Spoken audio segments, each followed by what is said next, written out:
भगवान का भजन करने वाला, बड़ा आनंद में रहने वाला, एक बड़ा प्रिय शिव जी का एक भगत था जिसका नाम था भीमा भगत। उसका नाम है भीमा भगत। और वो जो भीमा भगत है, शिव जी का गुणगान करने वाला, शंकर का भजन करने वाला, शिव की स्मरण करने वाला, शिव भक्ति में डूबने वाला, शंकर का गुणगान करने वाला, शिव भक्ति में रमने वाला, वो भीमा भगत अपनी धर्म पत्नी के साथ, अपने परिवार के साथ, अपने बच्चों के साथ भगवान के भजन में लगा रहता था।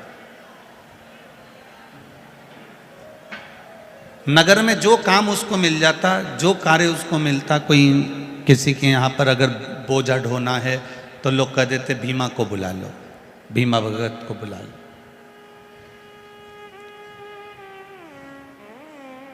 किसी के यहाँ अगर कोई शादी हो रही है, कोई काम बड़ा है, तो कह दिया भीमा भगत को बुला लो।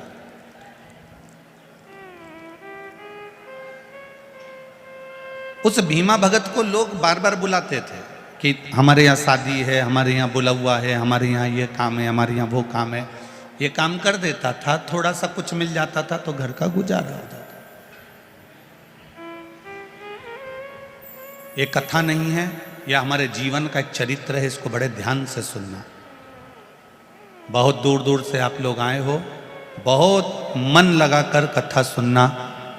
भीमा भगत भगवान की अविरल भक्ति में रमा रहता था, भगवान के भजन में रमा रहता था। जो कोई काम मिलता उस काम को वो कर देता। बहुत अच्छा परिवार चल रहा है, बहुत अच्छा सब काम चल रहा है, कोई कमी नहीं है, कोई किसी चीज की, किसी बात की कोई कमी भीमा भगत के यहाँ नहीं है। पत्नी भी खुश है, बच्चे भी खुश हैं, भीमा भगत भी खुश है। जिसके पास संतोष रूपी धन होता है, जिसके पास में 1 रुपया भी मिले ना और उसमें अगर प्रसन्नता है तो जिंदगी सार्थक हो जाती है। और बहुत मिलने के बाद भी अगर मनुष्य के भीतर संतोष रूपी धन नहीं है तो वो करोड़ों की संपदा भी बेकार है। और संपदा का कोई मोल तत्व नहीं है, फिर करोड़ों की संपदा भी बेकार है। जैसे एक गुरुजी के 2 चेले, गुरुजी ने सेठ जी के यहाँ भोजन करने भेजा, दोनों चेले भोजन करने गए। सेठ जी ने भोजन करा के दोनों को 1-1 रुपया दे दिया। एक खुश था, एक गुस्से में था। एक खुश है और एक गुस्से में। गुरुजी ने दोनों से पूछा कि तुम दोनों भोजन करने एक ही सेठ जी के यहाँ गए थे, तो एक खुश है और एक गुस्से में, दुखी हो रहा है, रो रहा है, उसका कारण क्या है? तो जो खुश था, गुरुजी ने उससे पूछा कि तू क्यों खुश है? अरे गुरुजी, सेठ जी ने मुझे 1 रुपया दिया है, इसलिए मैं बड़ा खुश हूं। वो सेठ कभी किसी को अठन्नी नहीं देता था, आज मुझे 1 रुपया दिया, इससे बढ़कर खुशी दुनिया की कुछ नहीं हो सकती। अब सेठ जी ने 1 रुपया दिया तो वो खुश हो गए। गुरुजी ने दूसरे से पूछा, तू क्यों दुखी है? तेरे दुख का क्या कारण है? तू क्यों रो रहा है? उसने कहा, सेठ जी के यहाँ भोजन करने गया था, मैंने सोचा था इतना बड़ा सेठ है, खूब पैसा है, तो खूब जोरदार भोजन कराकर दक्षिणा देगा, पर बताओ उसने 1 रुपया ही दिया। अर्थात गुरुजी ने कहा, तूने अभिलाषा बहुत कर ली थी, बहुत इच्छाएं कर ली थी, इसलिए तू आज रो रहा है। इसने अभिलाषा नहीं करी, इच्छा नहीं करी, इसलिए आज खुश होकर जिंदगी को जी रहा है। भीमा भगत की अभिलाषा इतनी नहीं थी। भीमा भगत को जो मिल जाता था उसमें वो भगवान का भजन करता था। भीमा भगत काशी में रहता और भगवान की भक्ति में डूबा रहता था। उसको कोई मतलब नहीं, जिसने बुलाया भैया भीमा काम कर दे, हो भाई भीमा ये काम कर दो, हो भाई ये कार्य कर दो, हो भाई जो बुलाता भीमा भगत वहाँ चले जाता, अपना कार्य कर जाता। 2 रुपया 5 रुपया 10 रुपया जो मिलता था उस समय पर, उसमें अपनी जिंदगी को गुजारा कर लेता। एक दिन काशी नरेश को मालूम पड़ा कि ये भीमा भगत है कोई, और भगवान की भक्ति भी करता है, कमाता भी है और अपनी जिंदगी जीता है, किसी से कोई शिकवा शिकायत इसके जीवन में नहीं। काशी नरेश ने भीमा भगत को बुलाया और भीमा भगत को बुलाकर काशी नरेश ने कहा, आज से तुम हमारे यहां काम करो, महीने की 1 सोने की मुद्रा तुमको मिलेगी। भीमा भगत और खुश हो गया, भगवान ने मुझको पहले देता था उसमें भी संतुष्टि थी, अब राजा दे रहा है उसमें भी संतुष्टि। बड़ा खुश हो गया, बड़ा खुश, पत्नी भी खुश, बच्चे भी खुश, भीमा भगत भी खुश। अब थोड़ा थोड़ा पैसा बचने लगा, भीमा भगत जोड़ने लगा, रखने लगा, समय निकलता गया। एक दिन भीमा भगत राजा के यहां से कार्य कर आ रहा था, इतने में किसी यक्ष ने आवाज लगाई, भीमा इधर आओ। भीमा ने आवाज सुनकर पलट कर देखा, मुझे कौन बुला रहा, इधर आओ भीमा।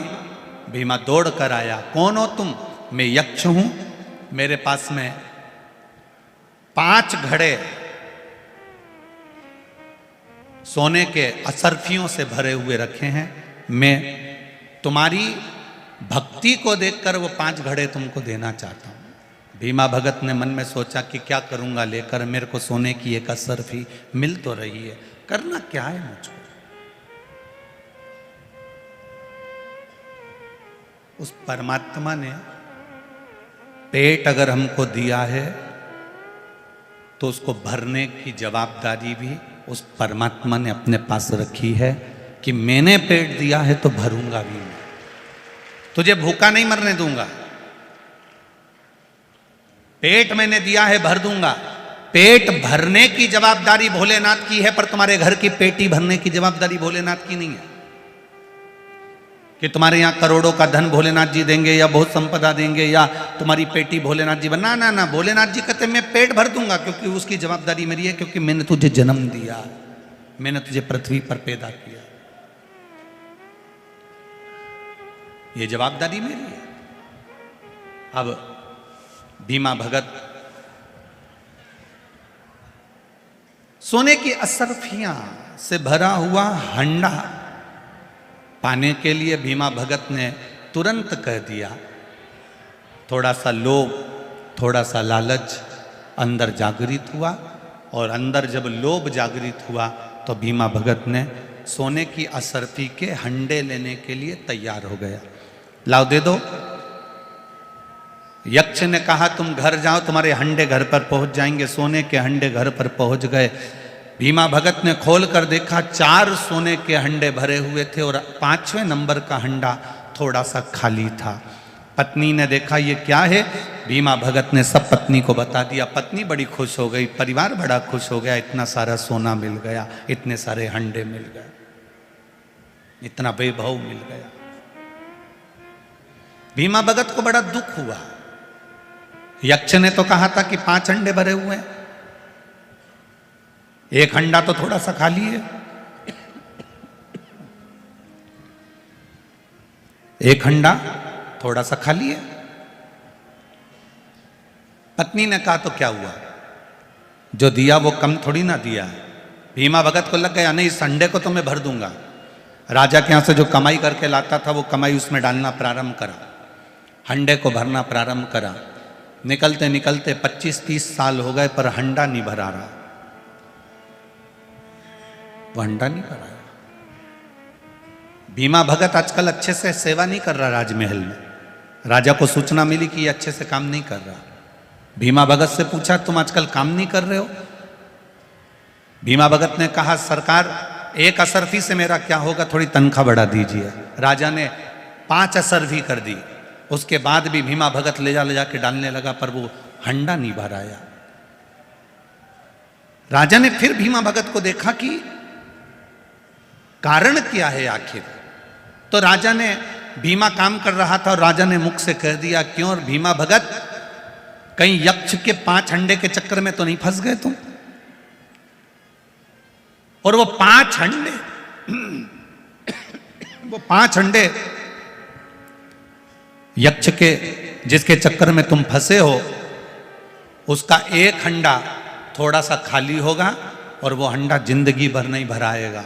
भीमा भगत ने राजा से कहा, बिल्कुल सत्य कहते हो, उसके चक्कर में मेरा भजन छूट गया, उसके चक्कर में मेरा भोजन छूट गया, उसके चक्कर में मेरा नाम कीर्तन छूट गया, उसके चक्कर में मेरा संतोष, मेरी नींद, मेरा चैन, सब कुछ समाप्त हो गया, सब कुछ चले गया। बस एक परिवार रूपी हंडे को भरने के चक्कर में घर बनाना है, गाड़ी लाना है, बंगला बनाना है, जमीन खरीदना है, बेटों के लिए कुछ करना है, बेटी के लिए कुछ करना है, रिश्तेदारों के लिए कुछ करना है, मेरे परिवार के लिए कुछ करना है। ये परिवार का जो हंडा है ना, इस परिवार के हंडे को कितना भी भरने का प्रयास करो, तुम कितना भी इनके भरते जाओ, ला ला कर देते जाओ, फिर भी यह परिवार का हंडा मरते दम तक नहीं भराता है।